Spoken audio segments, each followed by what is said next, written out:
Assalamualaikum, урматтуу кыргыз эли, урматтуу калайык калк. Ушул алдыбызда турган үч жигит, Хамза, Аслан, Байкан. Ушул үч жигитке бүткүл кыргыз эли биригип 10 күндө 510 миллион акча чогулткан.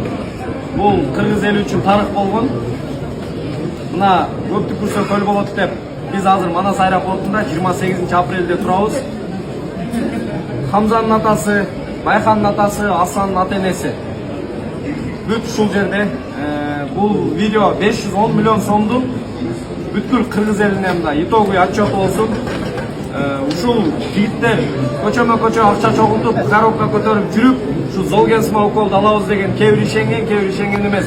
Бирок кыргыз эли себепчи болуп, Кудай буйруп, ушул 510 миллион акча чогулган. Ошол саты чыгып, ар нерсени саты чыкмай сайын болбойт экен акыйкатта. Бирок мына чогулгандан кийин 1,5 ай өттү. Анткени документ жагы дагы бир аз кечигип, биздин мамлекетибиз өзү колго алып, биздин Дубайда консулдугубуз буюрса жардам берип, мына бүгүн 28 апрель жолго чыгып атышат. Ошого ар бириңиздерге чоң рахмат. Бул видео ошол сумманын отчету болсун. Анткени жоопкерчилик бул жерде бардыгыбызда бар, ушул ата-эненин өзүндө бар, бизде бар дегенде. Мисалы ар кандай сөздөр болот, эмне болду, акча каяка кетти дегенчи. Азыр чектери менен да чыгарабыз. Ар бир бала 1,750,000 доллардан Дубайга акча которушту. Үчөө тең ошо бирге барабыз деп ошол Золгенсма уколун алышат.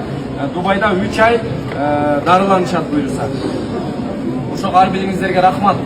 Ар бириңиздерге ыраазыбыз. Бир аз ишенбедик эле башында өзү негизи бул 170 миллион акча өзү чогулабы деп Хамзага депчи, биринчи Хамзага баштаганбыз. Бирок кыргыз эл ушунчалык берешен эле экенбиз. 3 күндүн ичинде Хамзага чогулуп, андан кийин 44 миллион ашып калды. Асландан кийин Байканга 80 миллион ашып калды.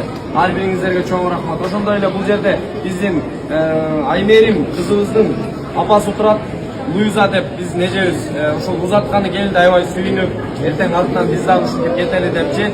Жигиттер ушул 3 ай буюрса ал жакта лечение алышса, иншалла 3 айдын ичинде абже сизди дагы буюрса жөнөтөбүз. Ошого жигиттер ийгиликке бардыгыңыздарга ушул эми дуа кылабыз, себебин кылдык.